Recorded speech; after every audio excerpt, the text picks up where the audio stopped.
그만 평안하셨습니까? 오직 예수 그리스도만 우리 하나님만이 나의 반성으로 상상이 들어가는 모든 우리의 삶이 흔들리지 않아요. 무너지지 않아요. 하나님의 도와심과 인도하심의 은혜가 영원토록 함께 하시기를 우리 주 예수 그리스도로 축원드립니다. 아멘. 잘했으면 좀 이쁜 모습으로 건강한 모습으로 말씀이 지나겠다 생각하는데 그렇게 하고 있나? 가끔씩 거울을 보면 얼굴이 영 쌍판대기가 아닌데 내가 내 얼굴 봐도 이 쌍판대기가 이게 영 아닌데 이 성도님들이 보시기에 이게 보기 좋은 편이고 쌍판대기 좋은 얼굴로 하는 말씀을 전해야 할 그 말씀이 그나마 좀 은혜가 더 될 터인데 죄송하고 알고 보면 이 마음속으로 비단치 않겠다는 걸 좀 알아야 되죠. 성령의 은혜의 입은 자의 온화한 모습을 가지도록 나아가자 기도하고 이렇게 하겠습니다. 많이 기도해 주십시오. 비록 거룩한 성도로 부름을 받았다고들 하지만 이 땅에 살아가는 우리는 육신의 연약함 가운데 여전히 살고 있습니다. 비록 예수 그리스도의 보혈의 피로 말미암아 우리가 사망의 죄에서 용서함을 받았다 하더라도 여전히 우리 속에는 죄라는 또 다른 법이 우리를 다스리고 있다라고 바울은 로마서에서 우리를 대신하여 우리들의 연약함, 특히 죄의 유혹 앞에 여전히 연약한 우리들의 모습을 고백하기도 합니다. 따라서 예수 그리스도라는 구원에 이르는 단 하나의 이름 안에 모인 공동체이지만 우리는 때로는 거울과도 거리가 먼 많은 죄와 어리석음을 알든 모르든 자의적이든 아니면 알지 못하는 중이든 간에 여전히 하나님 앞에 죄를 범하고 있음을 보고 듣고 깨닫는 경우가 여전히 많이 있습니다. 때로는 하나님과 예수 그리스도를 우리의 구주로 믿는 믿음 가운데 진리의 말씀을 잘 간직하고 복음과 형제 사랑의 소구를 아끼지 않고 세상의 유혹과 핍박과 고난 가운데 인내하며 참고 하나님과 예수 그리스도의 이름을 위하여 견디고 세상의 빛과 소금이 되는 사명과 본분에 게으르지 않는 본이 되는 많은 선한 일을 행하는 주의 공동체가 있음을 강조합니다. 그러나 어느 순간 하나님의 말씀을 잘 간직하려는 그들의 노력이 자신들만 진리를 알고 자신들만이 성경적인 삶을 살고 있다는 교만함으로 변질되기도 하고 하나님의 사랑과 예수 그리스도라는 복음의 전파를 위해 인내하고 수감해 있은 모든 노력들이 어느 순간 자신들의 의욕을 드리는 수단으로 전락하는 안타까운 모습도 보기도 합니다. 또한 거물인 교회를 그리고 막강한 물질의 본체를 복음의 열매라 자랑하며 세상의 핍박과 유혹에 인내하며 견딘 결과로 주어진 경건한 신앙의 열매를 여기며 살아갈 때 성경은 그런 교회들을 향해 회개하라 라고 말씀합니다. 너희가 받은, 너희가 경험한, 너희가 누린 그 첫사랑을 버렸다고도 말씀하기도 합니다. 1만 달란트의 빚을 진 우리 모두의 빚을 탕감해 준 하나님과 우리 주 예수 그리스도의 은혜를 무엇을 하느라 잊어버리고 살았으며 무엇을 위해 힘쓰고 예수다 그 사랑을 잃어버리고 살았는지를 살펴보라. 하나님은 성경을 통해 이 땅의 모든 교회들 향해 말씀합니다. 어떤 교회는 자신들의 신앙을 너무나 높게 생각하여 자신들이 무엇을 해도 어떻게 살아도 자신들의 삶은 하나님이 기뻐하실 거룩한 삶이라는 니골라당의 교훈에 빠져 있는 교회들도 있습니다. 그래서 하나님이 세우신 권세자를 위해 기도하는 대신에 요란하고 혼란스러우며 매우 거친 언행과 비방의 말로 세상의 권세자를 끌어내리려 애쓰는 행위를 마치 이 땅을 밝히는 빛과 소금 같은 삶이라 여기는 성도와 교회들도 있습니다.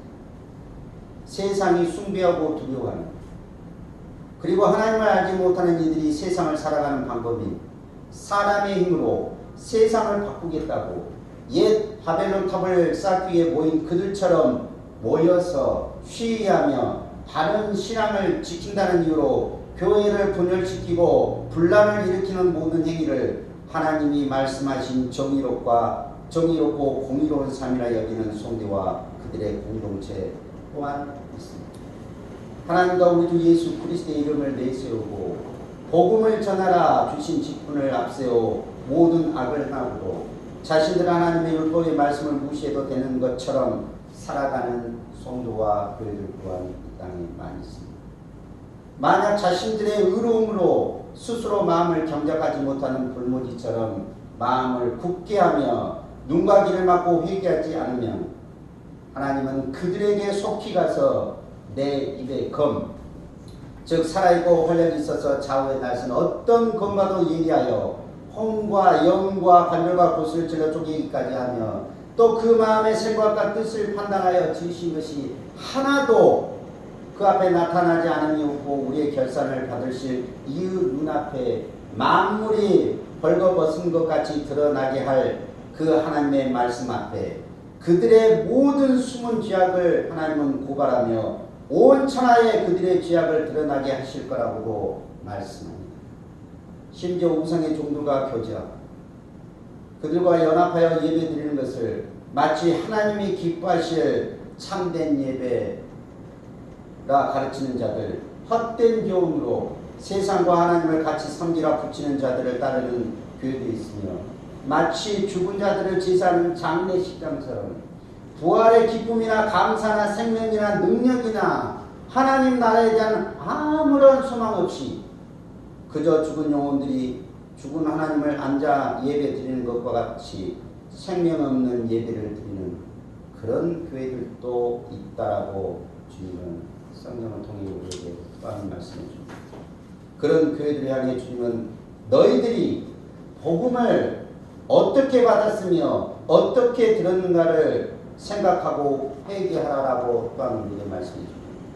그래서 주님은 자신이 피로 사신 거룩한 교회를 무너뜨리려는 어리석음에 대해 네가 만일 너희의 잘못에 대해 회개하지 않으면 내가 가서 너의 촛대 다시 말해 교회를 그 자리에서 옮겨버릴 것이라고 그들의 잘못을 심히 꾸짖고 책망하시기도 하시지만 언제나 이렇게 성도를 향한 자신의 편지를 마무리합니다. 귀 있는 자는 성령이 교회들에게 하시는 말씀을 들을지어다. 이기는 그에게는 내가 하나님의 나본에 있는 생명나무의 열매를 주어 먹게 할 것이며 둘째 사망의 해를 받지 아니할 것이며 내가 감추었던 만나를 주고 또 흰돌을 줄 터인데 그 돌 위에 새 이름을 기록할 것이 있나니 받는 자밖에는 그 이름을 알 사람이 없을 것이다 라고 말씀해 줍니다.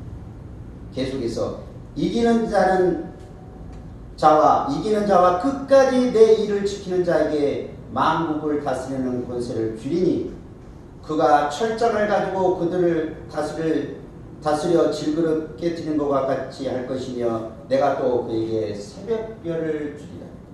이기는 자는 이와 같이 흰 옷을 입을 것이요 내가 그 이름을 생명책에서 결코 지우지 아니하고 그 이름을 내 아버지 앞과 그의 천사들 앞에서 시인할 것이며 내가 내 보좌에 함께 앉아 주기를 내가 이기고 아버지 보좌에 함께 앉은 것과 같이 할 것이다 라고 또한 우리에게 말씀해 줍니다.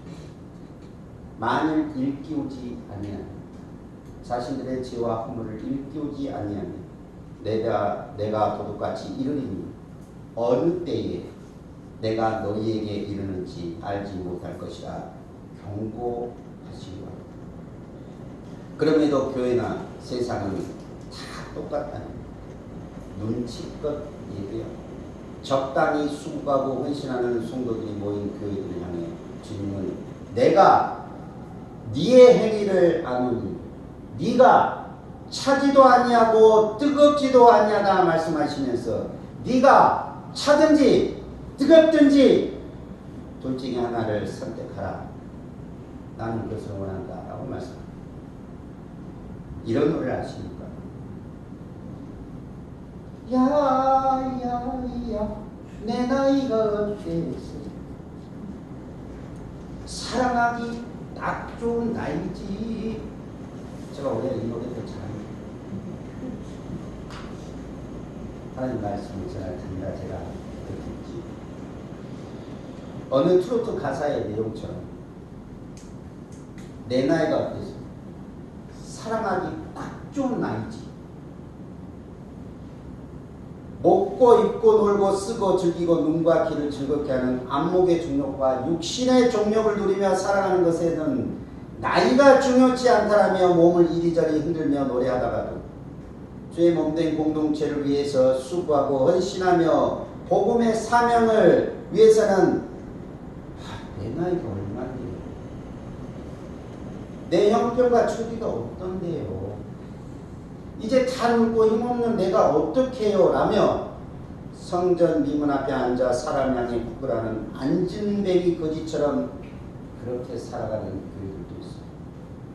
주님은 그런 교회를 향해 네가 이같이 미지근하여 뜨겁지도 아니하고 차지도 아니하니 내 입에서 너를 토하여 버리리라 라는 주님은 꾸짖음을 받는 그런 교회들도 있어요. 요한계시록 세상에 이런 모든 교회들을 향한 우리 예수 그리스도의 사랑의 무슨 특별하고 은밀한 계시를 감춘 비밀스럽고 신비스러운 마법 중에 적혀있는 책이 아니라는 것입니다. 주님은 왜 자신의 피로 이 거룩한 공동체를 세우셨으며 이 거룩한 공동체를 위하여 주께서 보낸 보사 성령을 통하여 무엇을 하실 것인가에 대해 우리에게 말씀해 주시기 위해 요한에게 기록하게 하신 주 예수 그리스도의 계시의 말씀을 적은 책입니다. 먼저 우리는 요한계시록 2장과 3장에 나와 있는 7개의 교회에 보낸 편지가 단지 당시 아시아에 있던 교회만을 위해 주신 것이 아닌 이 마지막 날에 이 땅에 하나님의 나라가 온전히 세워지기 전까지 이 땅에 존재할 주의 모든 공동체인 우리 모두를 향해 주어진 편지라는 사실을 먼저 인식해야 할 필요가 있을 것입니다. 에베소 교회에 보내진 편지와 그 속의 모든 내용은 서머나 교회와 버가모, 두아디라, 사데, 빌라델비아, 라오디아 교회에 속한 모든 성도들에게도 똑같이 주어진 말씀을 하는 것입니다. 왜냐하면 에베소에서 일어난 문제는 단지 에베소만의 문제가 아닌 모든 교회가 처할 수 있는 상황이며 마찬가지로 다른 교회에서 보여주는 문제들 역시 모든 교회가 당면할 문제가 될 수 있기 때문입니다. 물론 주님이 이 땅의 모든 교회들이 처한 각자의 형편과 처지를 무시하고 일괄적이고 동일한 기준으로 이 땅의 교회를 바라보고 계시다는 것은 결코 아닙니다. 다만 그들이 어떠한 처지와 형편 속에 있다 할지라도 심지어 어떤 교회는 칭찬받을 만한 교회로 세워지고 때로 어떤 교회는 하나님의 주님한 경고의 말씀을 들었다 할지라도 주님이 세우신 몸된 공동체를 향한 주님의 모든 말씀의 중심 속에는 교회를 향한 사랑과 자비와 국민하심의 본면이 들어있다는 것입니다. 그래서 비록 어리석은 행위와 어리석은 길 가운데 있는 주의 공동체의 잘못을 꾸짖는 중에서도 주님은 이 땅의 교회들을 향해 이렇게 말씀합니다. 내가 네 행위와 수고와 네의 인내를 안다. 또 악한 자들을 용납하지 않는 것과 자칭 사도라 하되 아닌 자들을 시험하여 그의 거짓된 것을 드러낸 것과 참고 내 이름을 위하여 견디고 게으르지 아니한 것을 잘 알고 있다 라고 말씀해 줍니다. 또한 내가 너의 사업과 사랑과 믿음의 성김과 인내를 아노니 너의 나중 행위가 처음 것보다 많다는 것 또한 알고 있다 라고도 말씀해 줍니다. 그리고 오늘 본문에 등장하는 빌라델비아 같은 교회들 향해 주님은 이렇게 말씀합니다. 거룩하고 진실하사 다윗의 열쇠를 가지시니 곧 열면 닫을 사람이 없고 닫으면 열 사람이 없는 그가 이르시되 볼지어다 내가 네 앞에 열린 문을 두었으되 네가 능히 닫을 사람이 없으리라. 내가 네 행위를 아노니 네가 작은 능력을 가지고도 내 말을 지키며 내 이름을 배반하지 아니하였도다. 주님은 빌라델비아 교회를 향해 작은 능력을 가진 교회라 말씀입니다. 그러나 자신들이 가진 작은 능력을 가지고 하나님의 말씀을 지키며 하나님의 이름을 배반하지 않았다. 주님은 칭찬해 줍니다. 비록 예수 그리스도를 자신의 머리로 삼은 교회라 할지라도 자신들의 처지와 형편은 각자 다르기도 합니다. 부유한 교회가 있는가 하면 가난한 교회가 있습니다. 즐거움이 넘치는 교회가 있는가 하면 너무나 고통스러운 핍박과 혼란 가운데 처한 교회들도 있습니다. 주님은 빌라델비아 교회를 향해 작은 능력을 가진 자들이라 말씀합니다. 작은 능력. 말 그대로 뭔가 삐까번쩍하고 화려하고 놀랄만한 무슨 능력을 향한 대단한 능력은 없다라고 말씀합니다. 해발 480m, 약간 높은 지역에 위치한 이곳 빌라델비아는 당시 세상의 중심인 로마와 아시아를 연결하는 매우 중요한 자리에 위치해 있는 도시로 로마의 헬라 문화가 아시아로 전달되며 각종 상업과 무역이 발달할 수밖에 없는 교통의 요충지였습니다. 그럼에도 불구하고 이곳 빌라델비아는 특히 기원 후 17년에 발생한 대지진으로 생명이 넘치고 번영했던 이 도시가 한순간에 잿더미가 된 이후로 약 20년의 주기로 크고 작은 지진의 위협과 큰 피해를 입기도 하였습니다. 특히나 기원 후 17년에 발생한 대지진으로 빌라델비아는 그동안에 자신들이 쌓아올렸던 모든 것이 잿더미가 되는 고통을 맛보았습니다. 삶의 모든 터전이 잿더미가 된 이곳 빌라델비아는 로마 황제의 도움으로 다시 도시를 재건할 수 있었습니다. 물론 로마 황제가 이곳 빌라델비아의 재건을 위해 막대한 재정을 쏟아부은 이유는 이곳이 그만큼 로마 황제에게 전략적으로 또한 경제적으로 중요한 지역이었기 때문이었습니다. 그럼에도 폐허가 된 일상을 재건하도록 도와준 로마 황제의 은혜를 보답하기 위하여 빌라델비아 주민들은 자원하여 그 땅의 이름을 새로운 황제라는 뜻을 가진 네오 가이샤라라는 이름으로 스스로 바꿔버렸습니다. 그리고 약 43년 후인 기원 후 60년에 찾아온 또 한 번의 대지진으로 말미암아 첫 번째 대지진 후 폐허가 된 도시와 그들의 삶을 겨우 읽어내고 또다시 새로운 세상을 향해 나아가려던 그들의 40년간의 수고하고 있은 모든 것들이 또다시 잿더미로 변하는 비극을 맞이하게 됩니다. 10여 년이 지난 후 역시나 이번에도 폐허가 된 그들의 재건을 도운 당시 로마 황제의 성을 따라서 이 빌라델비아 시민들은 자신들의 고향 이름을 네오 가이샤라에서 이번에는 플라비아라는 이름으로 바꿔버렸습니다. 하지만 플라비아라는 이 이름도 결국엔 형제의 또는 형제의 사랑이라는 의미를 가진 애초 자신들의 이름인 빌라델비아라는 이름으로 그들은 또다시 이름을 바꾸게 됩니다.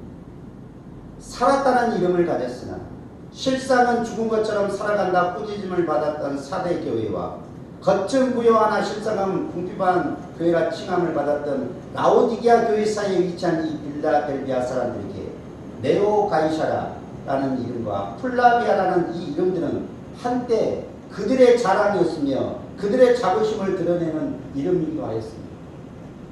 로마 황제의 이름을 따서 지은 이름은 세상의 주인이자 이 세상의 가장 강력한 군주인 로마 황제가 빌라델비아인들을 돕고 있다는 것을 알리는 자랑스러운 명칭이었기 때문입니다. 비록 대지진으로 말미암아 모든 것이 잿더미가 되고 폐허가 되어버렸어도 로마 황제가 자신들을 잊지 않고 은혜를 베풀어 자신들이 다시 일어설 수 있도록 우리를 도와줄 만큼 우리 빌라델비아인들은 그렇게 대단하며 존귀한 자들입니다. 우리는 신이라 칭함을 받는 이 세상의 가장 강력하고 위대한 나라인 로마 황제로부터 지극한 관심과 사랑과 도움을 받고 있다라는 자부심과 긍지가 그들의 이름 속에 고스란히 녹아들어 있었습니다. 처음에 로마와 그리스 신화에 나온 위대한 신의 아들일 것이라고 생각했다. 어느 순간 정말 그가 위대한 신일 것이라 생각했던 로마 황제. 결국엔 영토 확장과 중복한 땅의 효율적 관리를 위해 자신들의 전략적인 목적과 후를 늘리기 위한 교통로를 확보하기 위해 이 도시를 재건했다라는 사실을 깨닫는데 시간은 그렇게 오래 걸리지 않았습니다. 한때 신의 아들, 위대한 신이라 여겼던 로마 황제. 이 세상에서 그 누구도 넘을 수 없는 강력하고 영원한 제국의 왕이 자신들을 지키고 돌봐줄 것이라는 환상은 지진으로, 그리고 이제 더 이상 다른 것은 아무것도 할 수가 없었어요. 겨우 포도 농사만을 지을 수밖에 없던 그들에게 포도 농장의 반을 강제로 로마인들에게 옥수수를 심으라는 황제의 명령으로 말미암아 고단하고 비참했던 그들의 삶이 더욱 고통과 절망의 나락으로 떨어진 이후에야 비로소 로마 황제는 그들의 구원자가 아니라는 사실을 그들은 깨닫게 됐습니다. 언제 또 무너질지 모르는, 그래서 그나마 지금까지 이루고 세웠던 그 모든 것들이 또 어느 한순간에 젖더미가 되고 폐허가 될지 모른다는 두려움으로 하루하루를 살아가는 것이 아닌 하루하루를 두려움과 불안으로 견디며 지내는 이러한 고단한 인생사가 담긴 빌라델비아인들에게 전파된 복음은 그들을 부르시는 이는 거룩하고 진실하사 다윗의 열쇠를 가지신 바로 그분이 빌라델비아 교인들을 불렀다라고 말씀해줍니다. 주님은 자신을 거룩하고 진실하다라고 빌라델비아 교인들에게 줬습니다. 이 말씀은 마치 자신이 정말 위대한 신인 것처럼 행세하며 거짓 없고 한없이 순수하고 아름다운 사랑과 은혜와 자비를 베푼 것처럼 하였지만 실상은 자신들의 탐욕을 위해 거짓 자비를 베풀어 자신과 로마의 유익을 위해 빌라델비아인들을 이용한 로마 형제와 다르다는 것을 말씀해 주시고자 하는 데 있습니다. 또한 주님은 빌라델비아 교인들을 부르신 자신을 소개하며 열면 닫을 사람이 없고 닫으면 열 사람이 없는 다윗의 열쇠를 가지신이라고 소개합니다. 프로 얘기하면 빌라델비아 교인들을 부르신 이는 다윗에게 약속하신 크고 강대하고 영원한 나라에 들어갈 수 있는 그 열쇠를 가지신이라는 말씀을 하시고 있는 것입니다. 삶의 기반이 송두리째 파괴되고 폐허가 된 악몽과 여전히 끝나지 않고 주기적으로 찾아오는 지진의 악몽 속에서 언제 삶의 터전이 또 위험받고 무너질지 모르는 두려움 속에 살아가는 빌라델비아인들에게 다윗에게 허락하신 영원한 나라에 들어갈 수 있는 열쇠를 가졌다라는 이 말씀입니다. 특별히 사무엘하 7장에서 여호와 하나님이 다윗의 백성들에게 약속하신 사무엘하 7장 10절의 말씀과 매우 밀접한 말씀이 의미를 가지고 있습니다. 사무엘하 7장 10절에서 하나님은 다윗에게 약속하신 나라에서 살아갈 백성들에 대해 다음과 같이 말씀합니다. 내가 또 내 백성 이스라엘을 위하여 한 곳을 정하여 그를 심고 그를 거주하게 하고 다시 옮기지 못하게 하며 악한 종류로 전과 같이 그들을 해하지 못하게 하여. 빌라델비아인들 교인들에게 전해진 복음은 다윗 왕이라는 왕이 계보를 따라 크고 강대한 나라를 영원토록 세워갈 왕으로 이 땅에 오신 예수 그리스도를 믿음으로 제사함을 받고 구원 얻은 자는 하나님이 다윗에게 약속하신 그 나라의 유업을 이을 하나님의 자녀가 될 것이라는 사실을 가르쳐줍니다. 따라서 그들이 비록 이방인이라 할지라도 예수 그리스도 안에서 하나님의 백성이 된 빌라델비아 교인들은 이제 하나님이 다윗에게 약속하신 내가 내 백성 이스라엘 위하여 한 곳을 정하여 그를 심고 그를 거주하게 하고 다시 옮기지 못하게 하며 악한 종류로 전과 같이 그들을 해하지 못하게 할 것이라는 그 언약이 이제는 자신들에게도 해당되는 언약임을 알게 해주려 하십니다. 그리고 이어서 주님은 본문 8절에서 이렇게 말씀합니다. 내가 네 행위를 아노니 네가 작은 능력을 가지고서도 내 말을 지키며 내 이름을 배반하지 않냐. 본문 8절에서 주님이 언급하신 작은 능력의 정체는 본문 9절의 말씀과 매우 밀접하게 연결되어 있습니다. 본문 9절을 보면 보라 사탄의 회당 곧 자칭 유대인 하나 그렇지 아니하고 거짓말하는 자들 중에서 며칠 내게 두어 그들로 와서 내 발 앞에 절하게 하고 내가 너를 사랑하는 줄을 알게 하리라. 주님은 자신의 백성을 구원할 메시아인 예수 그리스도를 구주로 영접하지 않은 유대인은 하나님의 택한 백성이 아닌 사탄의 회당이라 말씀이죠. 이 말씀은 예수 그리스도를 우리의 구주로 영접하지 않는 모든 이들을 향한 말씀입니다. 바울은 로마서 10장에서 자칭 하나님의 거룩한 백성들이라 말할 유대인들을 향해 이렇게 증거해요. 내가 증언하노니 그들이 하나님께 열심히 있으나 올바른 지식을 따른 것이 아니니라. 하나님의 의를 모르고 자기의 의를 세우려고 힘써 하나님의 의에 복종하지 아니하였느니라. 네가 만일 네 입으로 예수를 주로 시인하며 또 하나님께서 그를 죽은 자 가운데서 살리신 것을 네 마음에 믿으면 구원을 받으리라. 사람이 마음으로 믿어 의에 이르고 입으로 신하여 구원에 이르느니라. 유대인이나 헬라인이나 차별이 없습니다. 한 분이신 주께서 모든 사람의 주가 되사 그를 부르시는 모든 사람에게 부요하시도다. 누구든지 주의 이름을 부르는 자는 구원을 받으리라. 누구든지 구원에 이르는 의를 얻고자 하는 이는 구원에 이르는 하나님의 의인 예수 그리스도를 자신의 구주로 영접해야만 한다고 바울은 증언합니다. 그러므로 누구든지 예수 그리스도를 자신의 구주로 영접하지 않는 자들은 자신이 구원받은 자라는 그 어떤 이적과 표적을 보인다 해도 그것은 거짓이며 그들의 신분과 태생과 하나님에 대한 지식이 제 아무리 고결하고 완벽하다 해도 그들의 주장과 바람은 그저 완전히 헛된 꿈에 불과하다라고 바울은 증언합니다. 인간의 능력으로 자신들의 힘으로 세상을 구원하고 모두가 지극히 행복한 세상을 만들 수 있을 것이라는 바벨의 후손들이 넘쳐나는 이 세상에 자신의 무능을 인정하고 자신의 죄를 고백하고 자신의 어리석음을 깨닫고 살아간다는 것은 그렇게 쉬운 일이 아닙니다.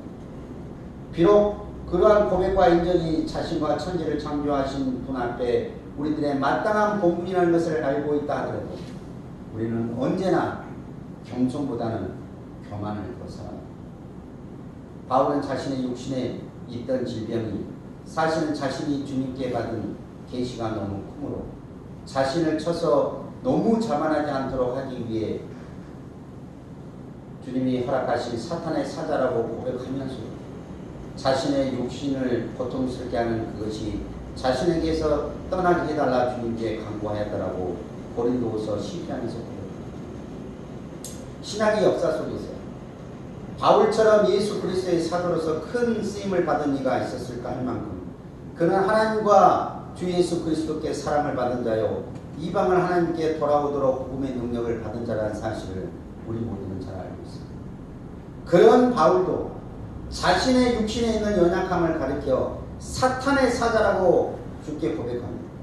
바울이 자신의 육신에 가지고 있던 질병을 가리켜 사탄의 사자라고 표현한 이 표현 속에는 이 고통이 단지 육신의 고통에만 머물지 않고 그의 영혼을 고통스럽게 하며 심지어 그의 사명까지도 심각하게 방해하고 시험하게 할 정도였다는 사실을 알게 합니다.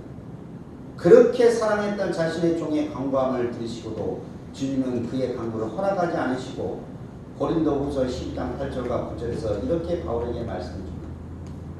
이것이 내게서 떠나가게 하기 위하여 내가 3번 주께 간구하였더니 나에게 이르시기를 내 은혜가 너에게 족하다. 내 능력이 약한 데서 온전하여집니다 하시니 성도는 그리고 그리스도는 오롯이 부활하신 예수 그리스도께서 보내신 보혜사의 능력으로 살아가는 존재입니다. 우리는 너무나 쉽게 그리고 너무나 자주 우리들이 가진 능력이 마치 원래부터 우리들의 것인 양 착각하며 살아갈 때가 너무나 많습니다. 주의 말씀에 바울은 고린도후서 12장 9절에서 이렇게 고백합니다. 그러므로 도리어 크게 기뻐함으로 나의 여러 약한 것들에 대하여 자랑하리니 이는 그리스도의 능력이 내게 머물게 하려 합니다. 그러므로 내가 그리스도를 위하여 약한 것들과 능력과 핍박과 박해와 권고를 기뻐하느니 이는 내가 약한 그때에 강함이다. 흔히 생각하기를 고린도후서 10장 9절 이후의 말씀이 마치 우리들의 연약함, 즉 우리들의 연약한 것들과 능력과 핍박과 박해와 공고한 삶 그 자체가 무슨 선한 것이냐 우리는 이해하고 여기서는 안 될 것입니다. 바울의 이 고백은 내가 그냥 연약해서, 내가 그냥 능력을 받아서, 내가 그냥 궁핍해서, 내가 그냥 박해를 받아서, 그냥 공고한 삶을 받아서 그냥 무작정 기쁘다, 행복하다 라는 그런 말이 결코 아닙니다. 나는 연약함과 능력받음과 핍박과 궁핍 속에서 희열을 느끼고 기쁨을 느끼며 이러한 상황 속에서도 내가 얼마나 인내력이 크고 그릇이 큰 존재를 나타낼 좋은 기회를 얻어서 기쁘다라는 그런 말이 아닙니다. 심지어 예수 그리스도는 사람의 연약함을 이용해서 자신이 얼마나 큰 능력을 가진 사람인지 나타내기를 좋아하신다는 것을 말씀해 주시기 위해서 이 말씀을 주신 것이 아니라는 말씀입니다. 내가 어떠한 저주와 형편 속에서도 심지어 그것이 예수 그리스도를 믿는 믿음으로 말미암아 내가 연약할 때나 세상과 사람들로부터 예수를 믿는다는 이유로 능력을 받고 궁핍과 박해와 공고한 삶에 처해 있다 할지라도 내가 기뻐할 수 있는 이유는, 내가 믿음을 버리지 않는 이유는, 내가 믿음을 붙들고 살 수 있는 이유는 예수 그리스도의 은혜와 능력이 내가 처한 모든 상황과 저주와 형편을 능히 이겨낼 수 있는, 그 속에서 내가 기뻐할 수 있는, 감사할 수 있는 예수의 능력이 자신의 삶 한가운데 나타날 것이기 때문입니다. 나를 사랑하시고 나를 부르시고 내게 거룩한 직분을 주시니가 나를 도우시고 내게 은혜 베푸시오. 세상은 감당할 수 없는 능력, 세상은 감당할 수 없는 죄로 이 모든 것을 거뜬히 이겨낼 수 있도록 내게 역사하시기에 바울은 기쁘다라고 고백하고 있는 것입니다. 그래서 바울은 자신의 연약함 속에서 자신의 연약함을 사랑한다 고백합니다. 왜냐하면 자신의 연약함은 곧 나를 향하신 예수 그리스도의 은혜와 사랑과 복음의 능력이 얼마나 크면 놀라운지를 순도 100%의 무결점으로 증거할 수 있는 은혜의 기회가 되기 때문입니다. 그래서 바울은 자신이 약한 그때에 하나님의 능력이, 세상의 악을 이기시고 영원한 생명을 주신 예수 그리스도의 능력이 자신에게 나타나며 자신과 함께하기에 오히려 자신은 강하다, 기쁘다 라고 말하고 있는 것입니다. 스스로 교만한 자들은 하나님 앞에서 겸손한 자들을 핍박하고 위협하는 재미와 기쁨이 영원할 것 같이 살아갑니다. 하마터면 아삽도 그들의 형통함에 그의 걸음이 미끄러질 뻔하였다고도 고백하였습니다. 그러나 하나님의 전에 들어가 하나님을 예배하는 중에 하나님의 시편